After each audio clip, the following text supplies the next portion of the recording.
Good day. Welcome to the Leader's Edge. And today we are on Season 10, Episode 2, called Maintaining Our Business Communications Edge. So, ladies and gentlemen, why don't we invite our unique guest today, who's also a host of this show, to introduce herself? Sylvia? Hi, Dino. A lot of you may have seen me doing this show, interviewing people, but now Dina is asking me to introduce myself. So I hope I make this introduction short and sweet. My affair with the English language started at home with my grandma, but it was the application of English in the business setting which saw me blossom first at the Asian Institute of Management. I was there for around 3 years. I was in the corporate world for around 15 years before I joined the Southeast Asia Speakers and Trainers Bureau as one of its consultants. So a lot of times it is really the exposure that you have at work that allows you to appreciate how English, whether spoken conversationally among friends, family members, versus English applied in a business setting, in conversations, in presentations, and business documents, how the difference is really big, how important it is, and how essential it is to know the difference. From AIM, I was asked to join the professional financial plans company for where I stayed as a initially as a corporate communications manager, and then I had a very fruitful and exciting time there. I stayed for 9 years Hmm. before I joined the consultancy world. I was first invited to join TESDA as one of their English language trainers for the Language Skills Institute. From there, I joined the Southeast Asia Speakers and Trainers Bureau, where I am still actively a part of. So, Let's begin with Sylvia. When did your love affair with the English language begin? Because I know that for a lot of people, English is such a nosebleed experience, but you seem to be so at home with it.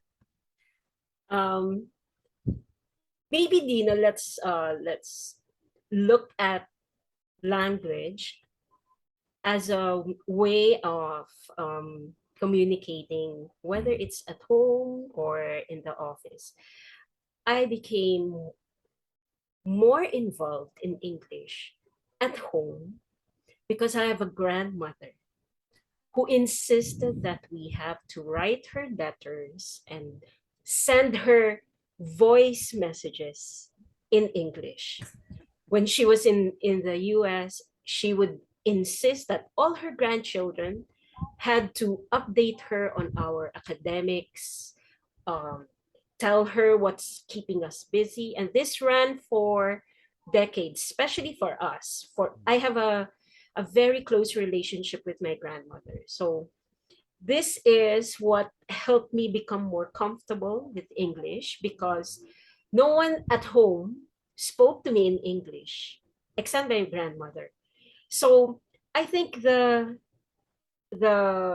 most people are not aware that the comfort level of using a certain language, whether it's English or another foreign language like Spanish or German, is really based on exposure. Mm, The first language that you learn at home or the language that you constantly speak at home becomes your first language. right.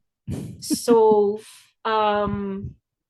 mul- multilingual households Mm, are actually more common now because we have households that have Kapampangans, Ilocanos, Bisaya, and Tagalogs all under True. one roof. Mm. But if no one spoke to the children in English, then it's more difficult for the children to study or apply what they learn at in school. So Mm.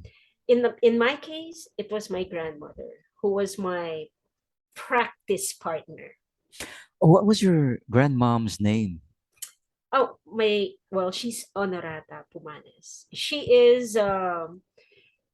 was a principal here Mm. while here in the Philippines. When she migrated to the States, she became a special she became a she worked for a school for gifted children, Oh, okay. and she was So, in charge of the library.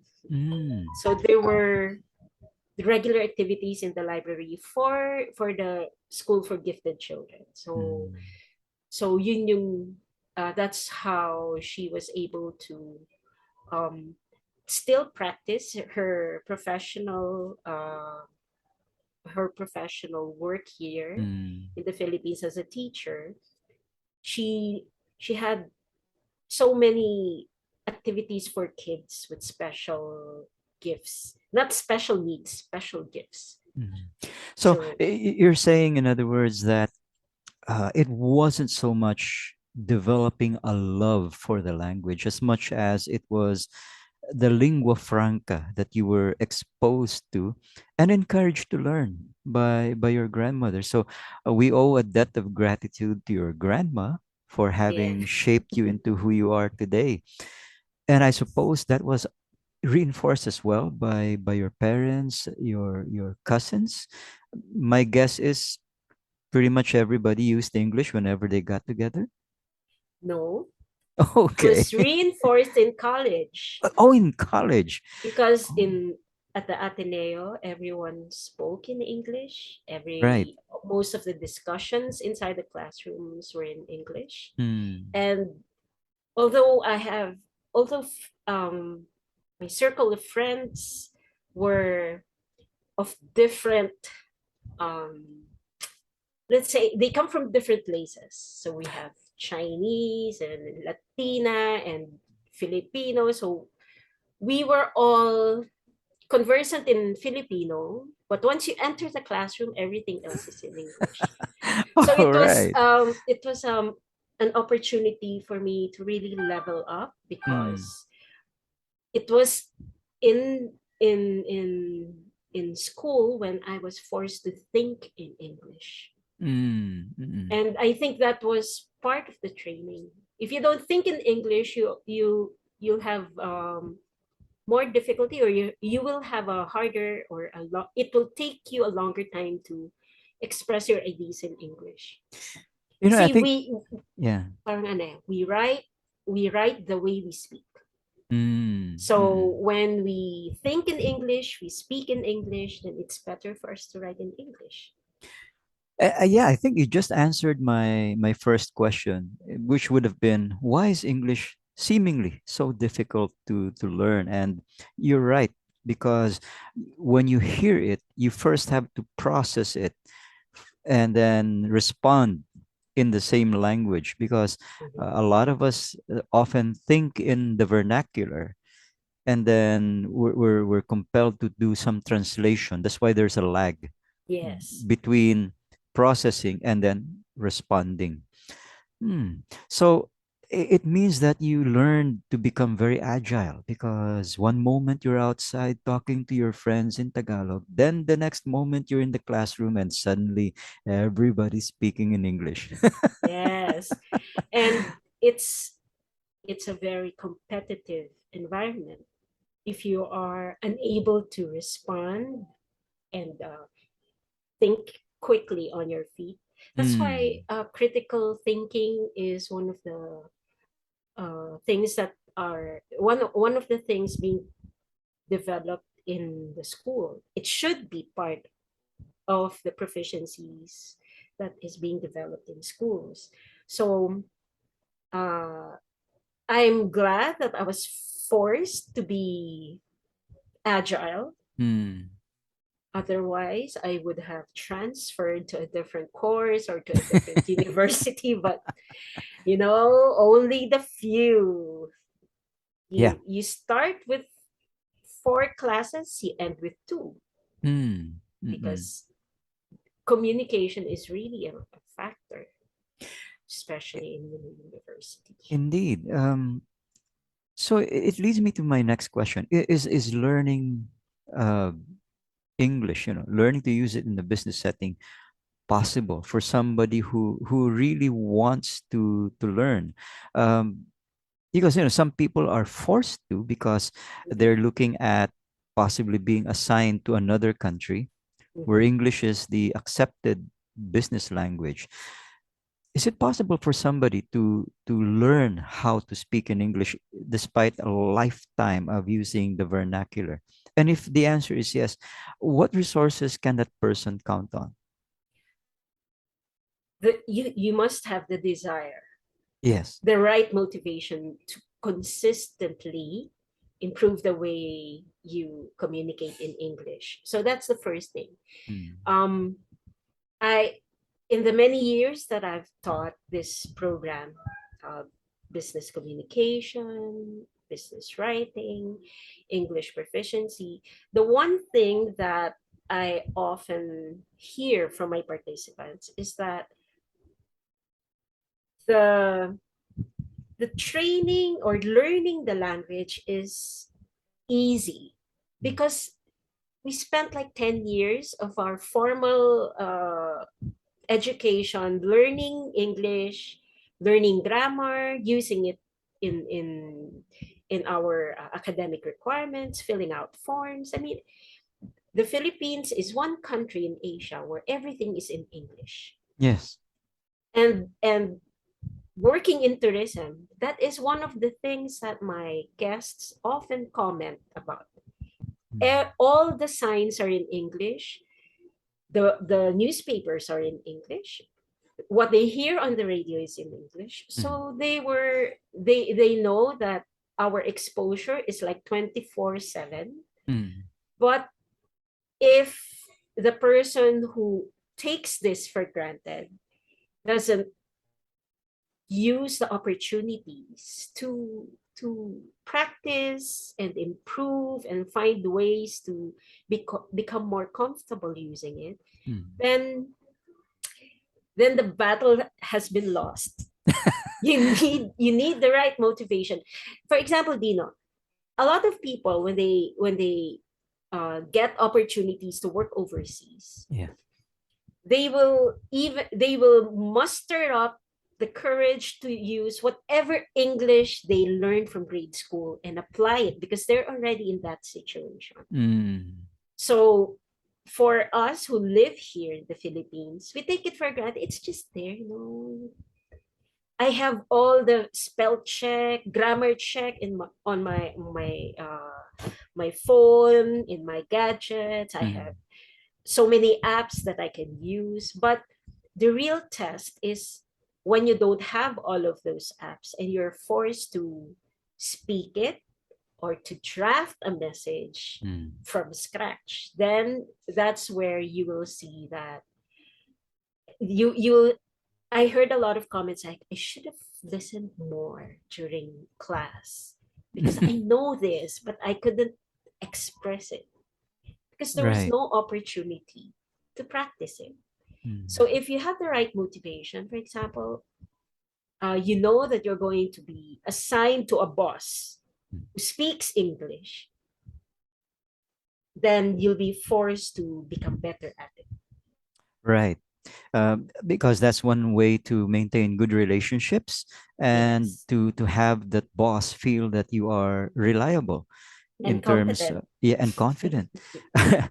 Because it's a business language. So Yes. Sylvia, my next question is, where would you say the Filipino is right now in terms of proficiency? I mean, like, is there like a scale that somehow determines proficiency level? What Well, would be your best guess? I did some research. I actually read it in the newspapers. or the online version of the newspapers. And there is an educational institution that measures English proficiency levels, Okay. and it's based in Switzerland. Mm. And in the Philippines, we are, as of 2020, we're number two, next to Singapore in Asia. Cool. In Wow. Asia. All right. In Asia. So yes, in the world globally, I think we're number 18. Okay. So we're in the top 20, but um there is there is so what it means, what the educational institution did was they conducted a survey among all of the member countries, and Mm. what this means is that um, country citizens of these countries are able to read, understand, and speak English. Mm. So that's basically it. But a lot of times, it's not just about being able to read, being able to speak it, but being able to understand it and apply it is a different thing. So that's where Mm. critical thinking is more applicable. And that's the reason why if you want to go overseas, for example, to study, Mm. or if you want to take your master's degree in a different university overseas, they will require you to take English proficiency exams like TOEFL and IELTS, for the organization to have a more measurable way Mm. to determine what your proficiency levels are in terms Mm. of speaking, writing, and understanding and reading.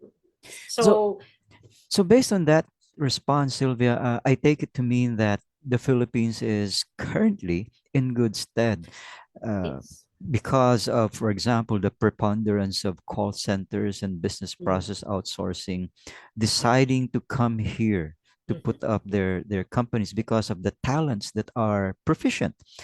we Yes. probably we probably are very close to India as another country that speak English well, Hmm. and yet we do it with a neutral accent. Now, my next question, has to do with, is there a world of difference between being good at speaking it and being good at writing it? Are they exclusive skills, or are they intrinsic? If you speak it well, then you could presumably write it well. It depends on what kind of exposure you have using the language. Mm. So, for example, for BPOs, so you Mm-mm. have voice and non-voice. Yes. So for voice talents, Mm. sometimes it's harder to write it down or to prepare reports because you're so used to speaking. And remember, there's a difference between conversational English and business English. Right. So so we can, when for voice talents, it's easier to connect with the person you're speaking with if you Mm. share the same language. Mm. So what we normally use, the English we normally use in regular conversations, most of the time, like half of it, you cannot write it down as Yeah. is. Mm. So that's the reason why it's those who write well in English, they may be shy in Mm. communicating verbally, but they actually have better grammar skills than those who speak well. Because those who speak well can just wing it. You know, you Right. when you're exposed to different types of media, Mm. online or traditional media like television, Mm. you pick up the nuances of the language. So we most likely use American English because that is our exposure. Yeah. However, when you write it down, you cannot use many of the words that you use Mm. conversationally. So that's the reason I have the Speakers Bureau has a lot of clients about business writing because you have to transition from conversational English to written English. Mm. And there has to be a way to differentiate the two and to transform what you already know into something that what you can present in a business document.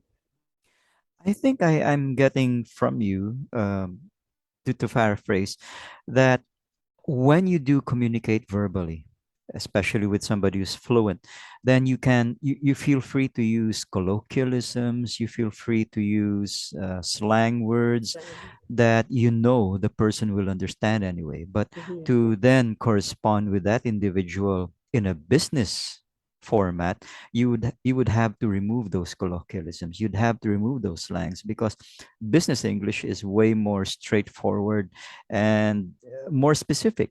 And mhm, sometimes colloquialisms like, don't make a mountain out of a molehill mhm, w- would could be perceived as vague. So what I'd like to get confirmation from you so that our viewers will understand is that it means that being good in conversations means being flexible enough and having a vocabulary broad enough to account for, say, those colloquialisms or those slangs so that the people you're talking to can relax around you. mhm, And then when you transition over to business language, such as for writing, then you would have to be more simplified, more clarified in what you try to share or what you try to say. Um, mhm.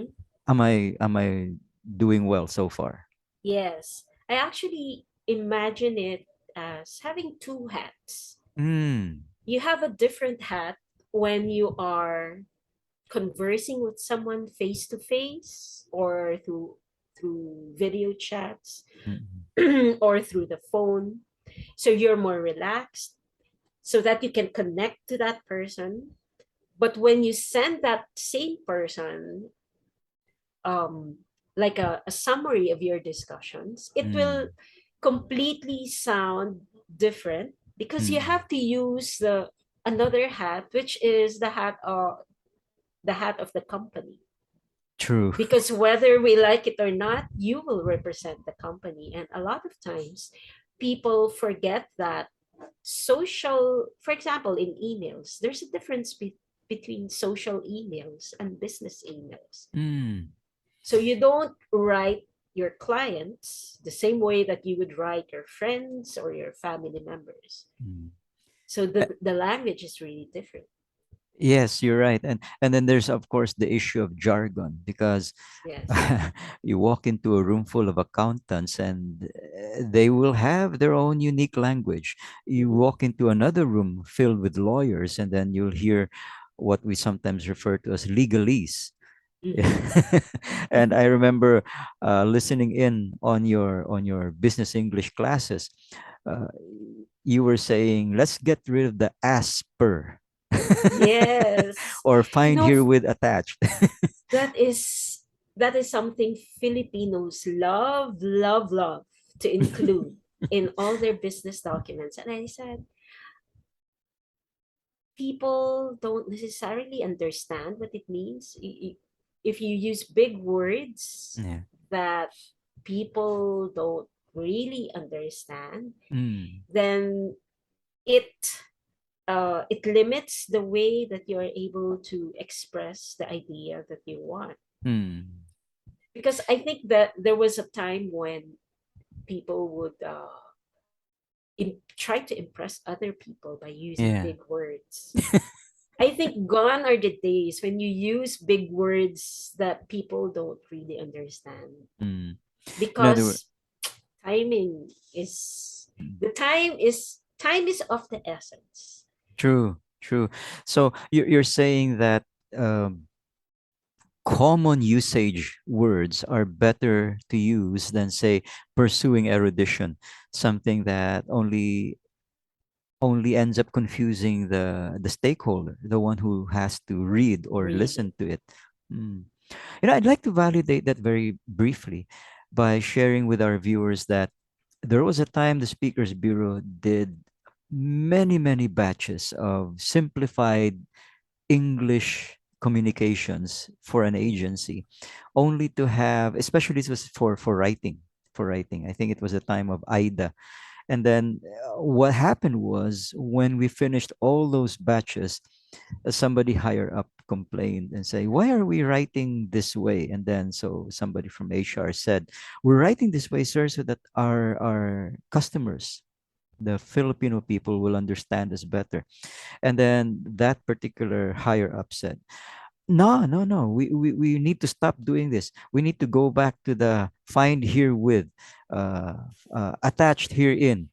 And the HR person said, why? And then he said, because we need to protect ourselves, because if we're easy to understand, it's easy for us to get sued. Well, now that you mentioned it, then it depends on the purpose. Yeah.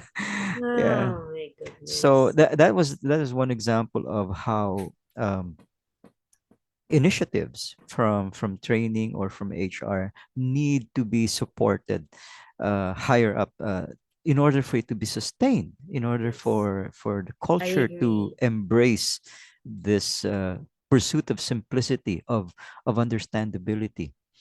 Now Yes. I have a question for you, Sylvia, and I wonder how you react to this.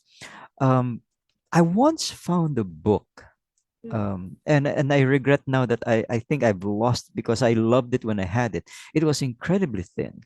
It was a book listing prefixes and suffixes, which I felt was like the simpler way to figure meanings in English words, especially new ones that I would encounter, because the prefix would always lead to a body of words that mean certain things, and the suffixes the same thing. Like for example, you say zoology, the ology means the study of, Mm-hmm. so that could be zoology, botany, so the oni, ology, or astro, meaning the stars, the skies, astronomy, astrology. And Technology. so once you figure out the first syllable and the last syllable being the prefixes and suffixes, it makes any new word you encounter with similar prefixes and suffixes easier to grasp, or you could make an educated guess.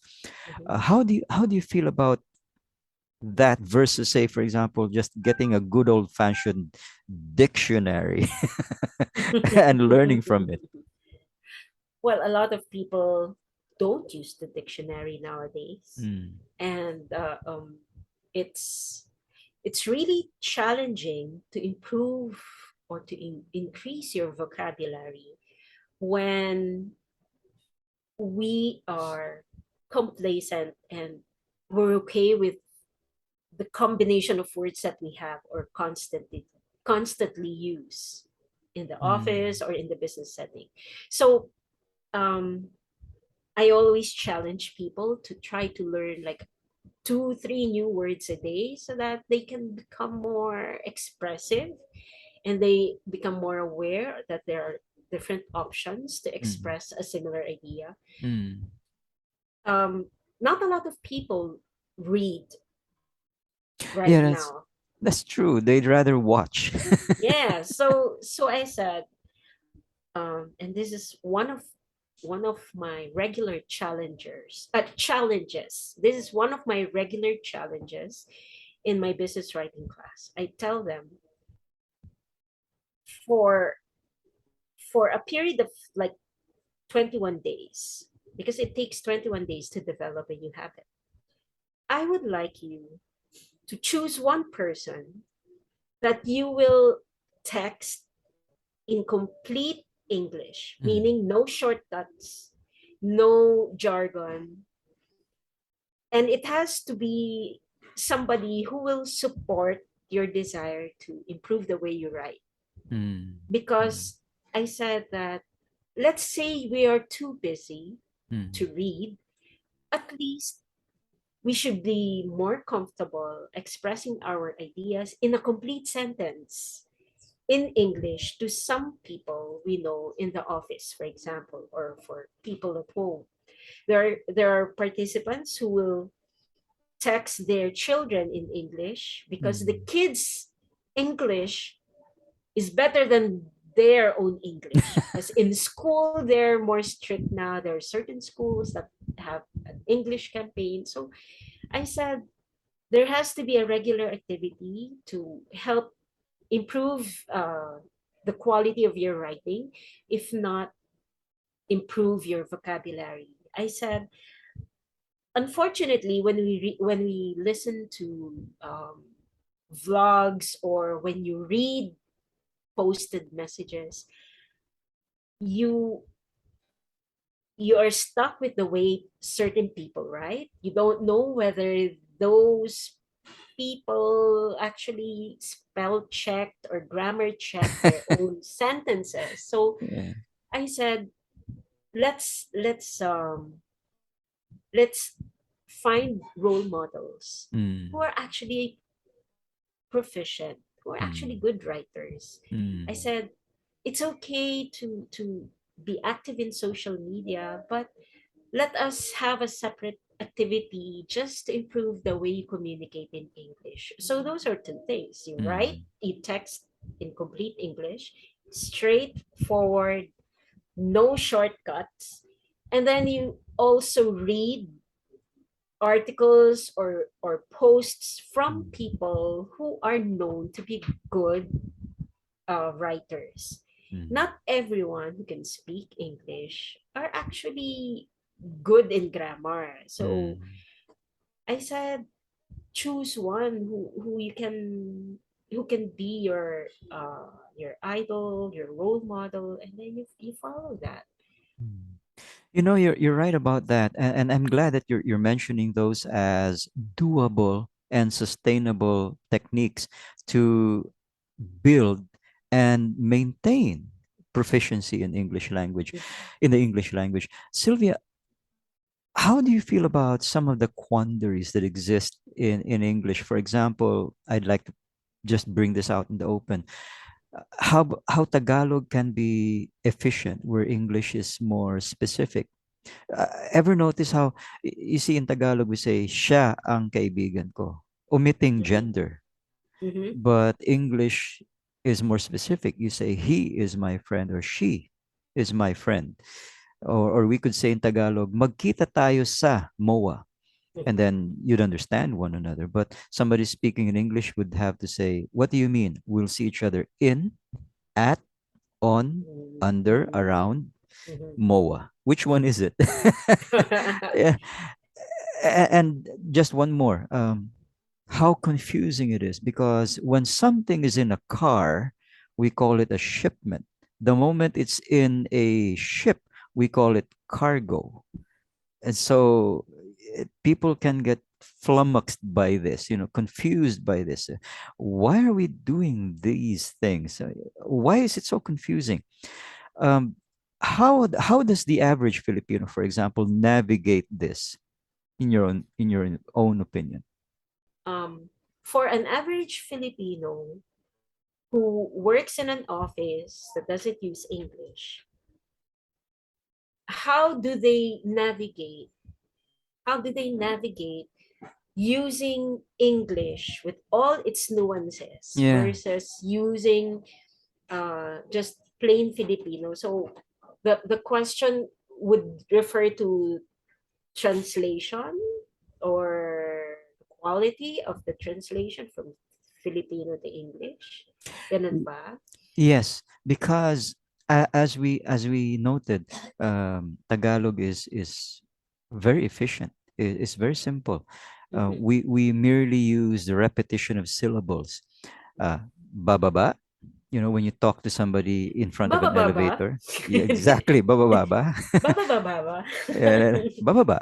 And so, like, to a foreigner listening to these two guys talking, he'd be bewildered. They're just adding the syllable bas again and again, or subtracting, and Mm-mm. somehow this means something to them.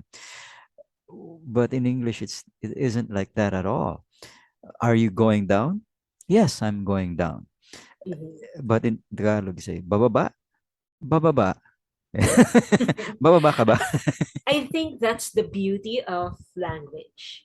You Mm, can you can use one syllable, pronounce it so many different ways, and it has mm, so many different meanings. yeah. And in the Philippines, because we not all offices usually use English as a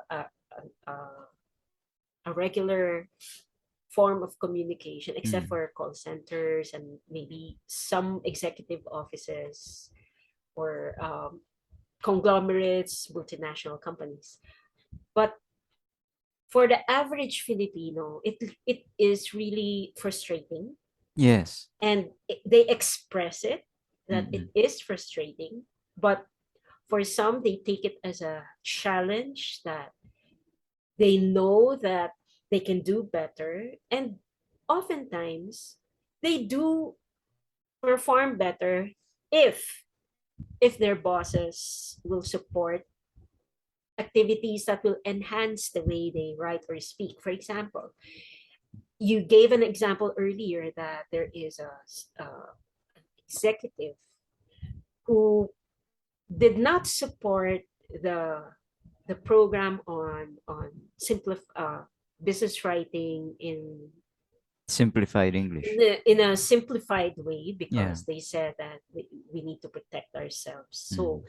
when you when you think of it that way, if all bosses were like that, then the training programs regarding business writing will be useless, because they will just go back to the old style of writing. Mm. But if the boss is encouraged to try something new, because the company has already spent for the program and they need to see uh, an improvement in the way people write and speak, then that boss will accept the slight changes in the way their people write, Mm. and will even give them opportunities to maybe participate more actively in meetings. So that means maybe they can give or assign projects, give them more Mm. responsibility that will force them to present in English. Mm. Then the training program would have come full circle, because comprehension is here, training level, but the application is really up to the company. Yes, indeed. Now I'm kind of wondering. I'll go a bit off tangent here. Does learning English diminish our native culture at all? How do you feel about a question like that? I think that as a people, we are so used to being exposed to different languages, because we have been visited by different uh, cultures. We have the Spanish, the Americans, the Japanese. Even before the Spanish arrived, the Chinese were already here. We already had um, visitors from the Middle East. That's why we have a big Muslim community down south. So I think it does not it does not diminish our cultural identity. It rather enhances what we already have, Mm. because Filipinos, if the direction of government, for example, if the medium of instruction in schools is English and the local dialect, then children will grow up being proficient in both. Mm.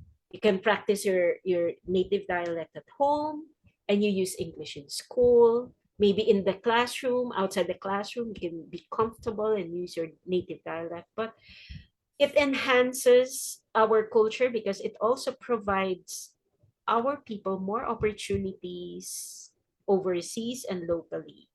Mm.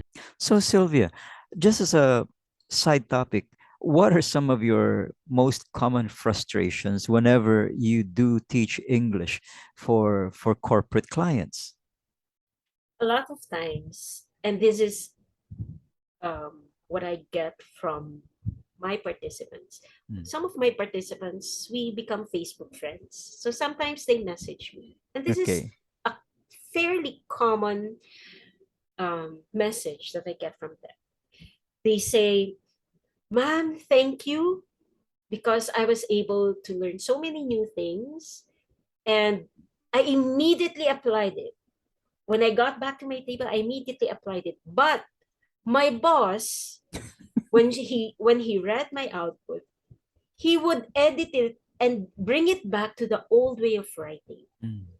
So it was so frustrating for them because the participants are excited and they realize that they've been writing a certain way and that they should bring themselves out of the 1980s and join us in the 21st century. And then I said, if if this is what happens to you, and it will happen to you if you have a boss who is fairly set in their ways, Mm. I tell them that if they have to sign whatever you draft, then you write it the way that they want. Mm. However, you should develop your own writing style, because when you leave that post, if you are promoted to to a better position, or if you get transferred to a different department, you have to bring your own writing style. Mm. You cannot bring the writing style of your boss. Mm. And even when you apply the principles of writing in personal activities, like for example, you have to submit um, a form for your visa application, or for requirements for your child's school, you cannot write the way your boss writes. Yeah. Right. So you have to develop your own writing style and differentiate it, because those are communication skills that will be evaluated by HR when you apply for a better job, or if they consider you for a better position in the future. That is a very valid point right there, because managers can be changed in a blink of an eye, and Yes. so one management style could be replaced by a different one. And if you're unable to find your own identity, your communication style, as it were, then you would be at the mercy of whoever comes along.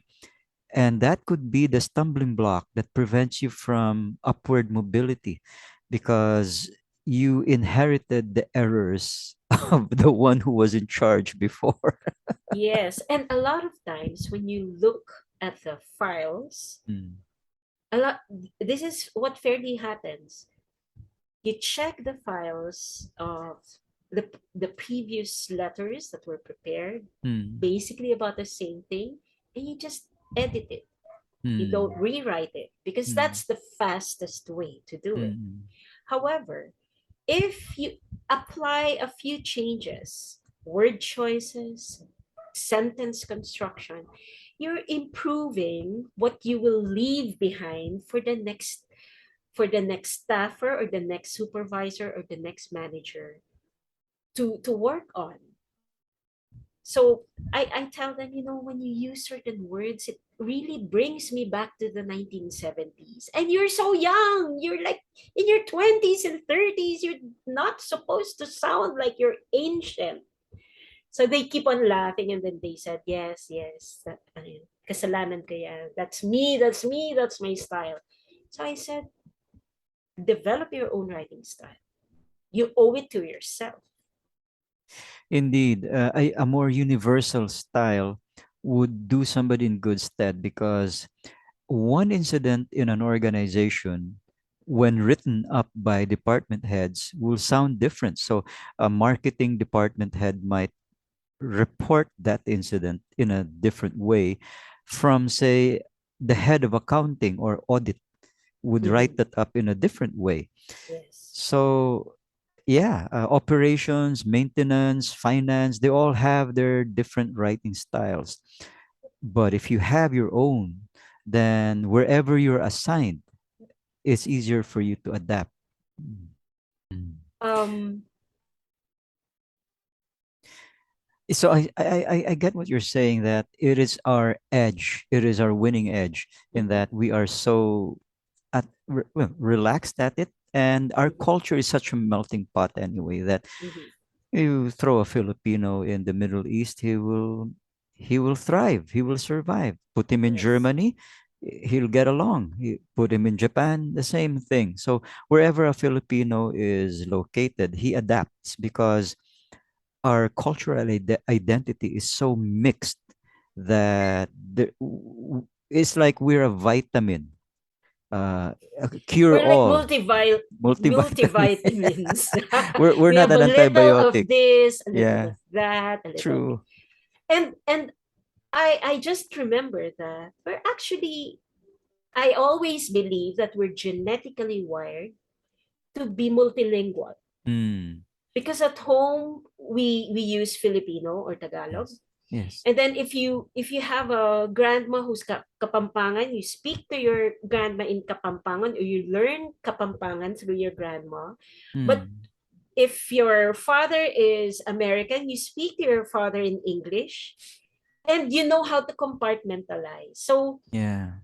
you can immediately switch and translate at a young age if you are exposed to different languages. So that means that, I mean, compared to other um, native English speakers, Mm, they only have one English. mm, So for us to be able to be good in English, I always tell my students, why are you intimidated by people whose first language is English? It just because they speak in English, it doesn't mean that they're really more superior than you are, but rather you think of yourself as somebody who is multilingual, mm, and therefore you have a different gift. mm, And they actually appreciate and they admire Filipinos for that, because you can switch languages and you can be good at it if you practice. If mm. you speak, I have a friend who is married to a German, but she grew up in Mexico. Oh, But she's Filipina. okay.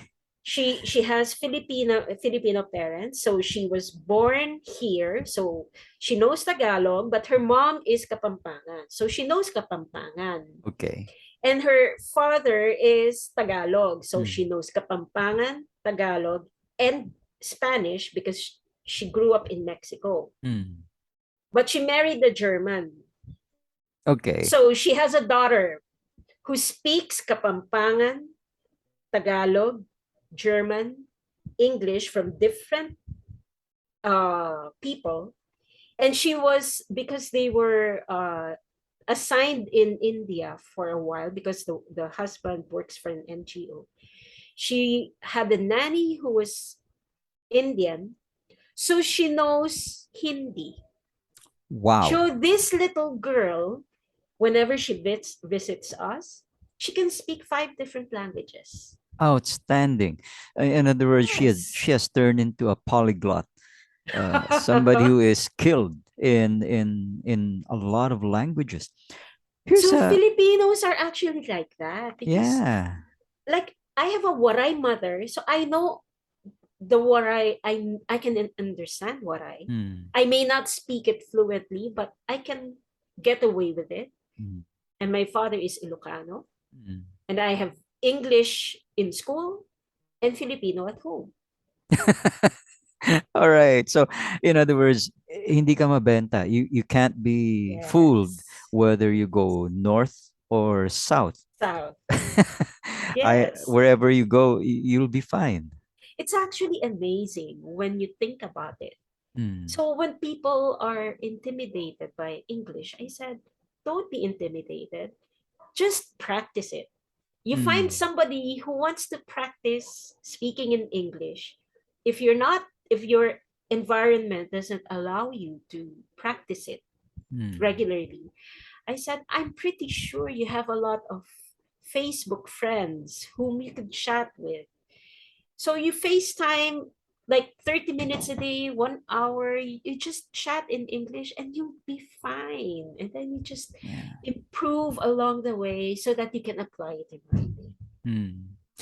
A quick question for you, Sylvia, just to see how you feel about this.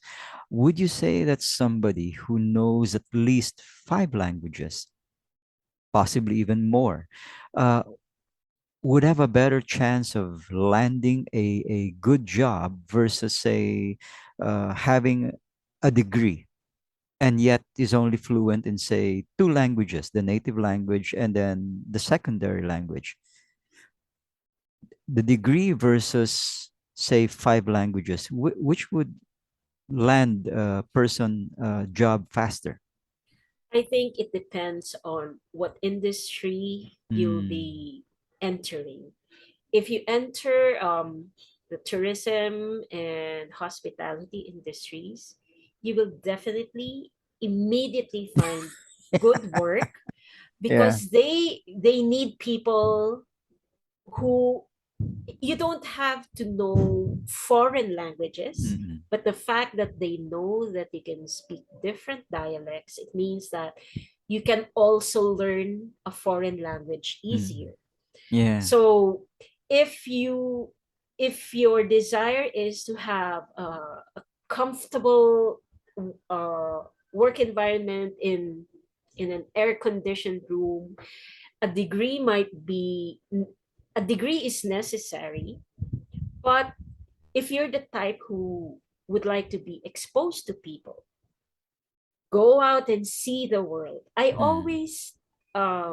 I always tell people that just because you work for a big reputable company doesn't mean that you're missing out on the others who choose otherwise are missing out.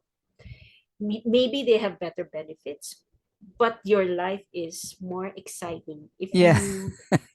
if you do the work that you love. Mm. For example, ever since I joined the tourism industry, I Mm. discovered that there are people who are academically trained to become, for example, accountants or medtechs, who work as translators or Mm. work as regional tour guides for DOT as a sideline, and they actually enjoy their work in tourism because Mm. they meet different people. They're able to talk about the Philippines, our culture and our history, and Mm. they always said that it's like being in a playground, Okay, and they so love it. They love it. so So it I doesn't said, feel like work to them at all. Yeah. yes. Mm. So it's up to you what your options are. I mean, Mm.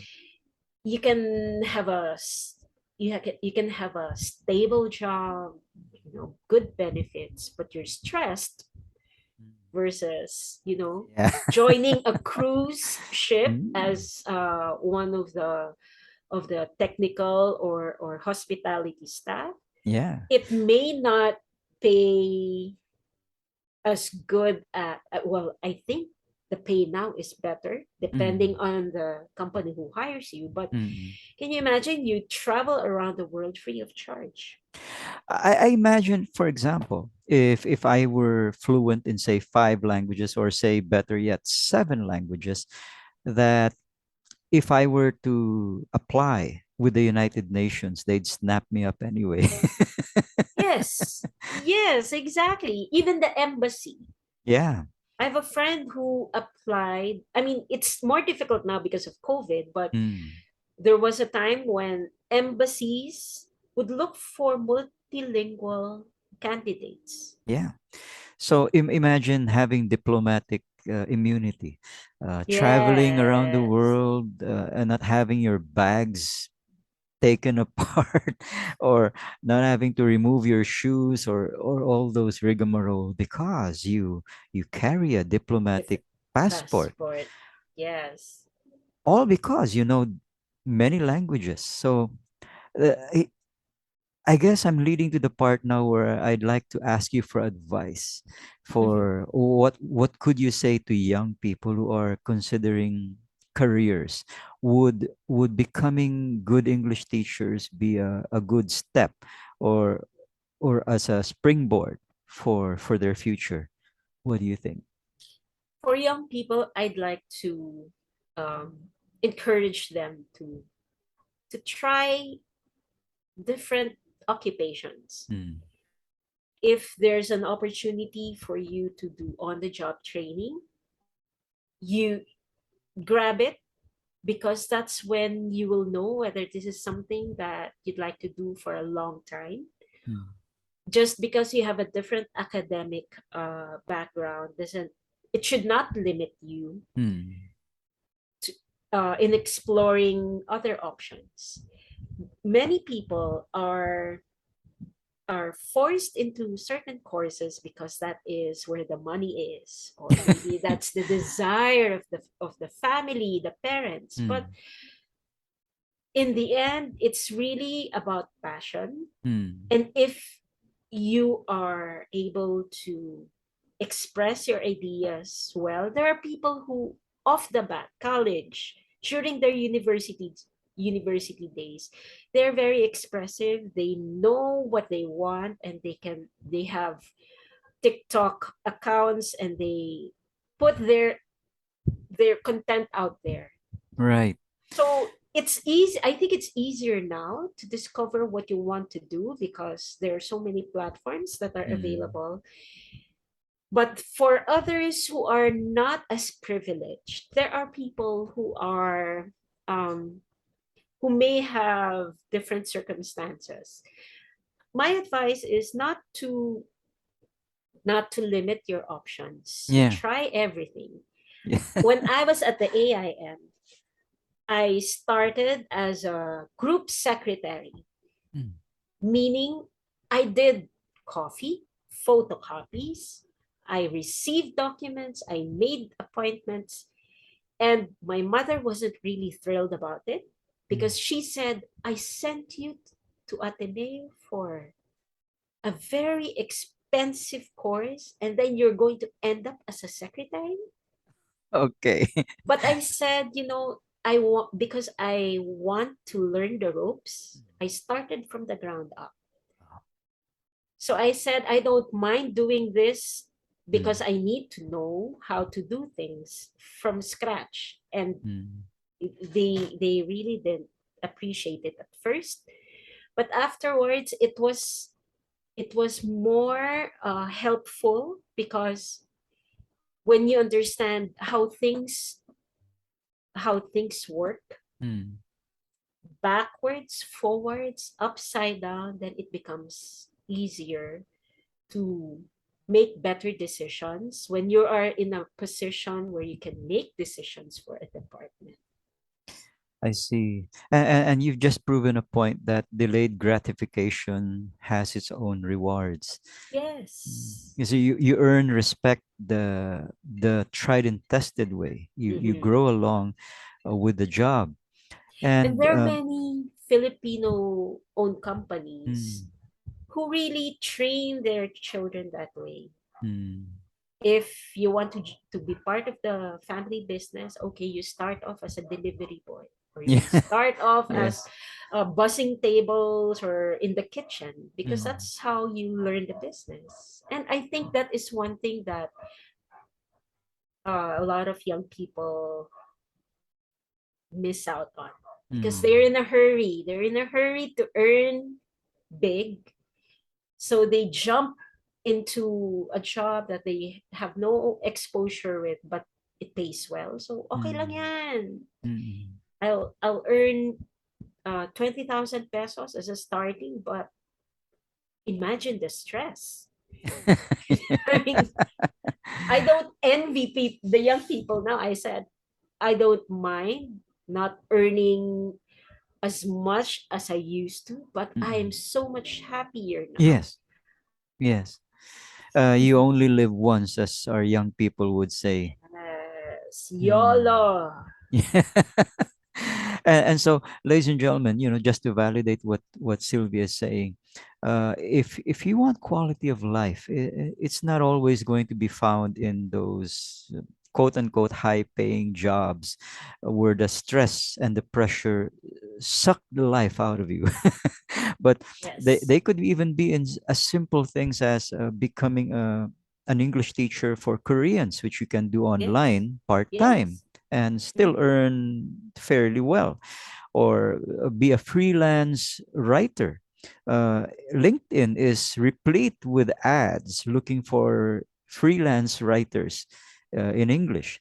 And Mm-hmm. so there's a lot you can do right from your own home, and maintain the quality of your life and dictate your hours.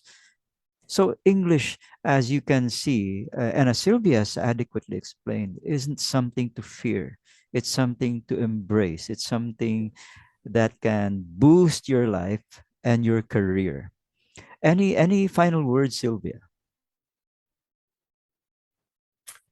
I'd like to remind our viewers that a lot of times when we express our ideas in a different language, we feel we feel anxious because maybe I'm not saying it the right way, or Mm. maybe they might pick on my grammar. It's not about whether your grammar is good or not. It's about the confidence in the delivery. Mm. Let's say in a meeting, you were you were asked to present and you made a few slip ups. And that's very common because we are non English speakers. Mm. Okay. We are Filipinos. Our first language is our language at home, whether it's a dialect or Filipino. So Mm. we are allowed to make mistakes in English. But the good thing about being able to write down our discussions, we may make a presentation about our ideas, but when we put our ideas in writing, Mm. then we have so many tools that are available to to improve the ideas, the structure of our sentences, and how all of this comes together. So don't be intimidated by the language. There are ways to correct it. Mm. So thank you so much, Sylvia, and again, we'd like to thank your grandma Honorata for for steering you in the direction that you're now in. Uh, for myself, I'd like to give a shout out to my best friend Jim Abad, an Atenean Mm, who was absolutely strict with me when I first came to Manila because I'm Cebuano, and he fixed my English to the point where I don't sound Visayan at all, and I owe it all to him. So, ladies and gentlemen, if you enjoy this particular episode and you'd like to learn more and get notified when new episodes do come available, do hit the like, subscribe, and share button. That would just be magnificent. And in our next episode, we will be listening to Rosh Ruiz, who will be talking about marketing essentials for non marketers. And it'll also be the debut of our new host, Paul Lazo. mm. So, as ever, we'd like to say to everybody that learning is a never ending journey with limitless vistas. Good day, everybody. Good day, Sylvia. Good day, Dina. Thank you for having me. You're welcome.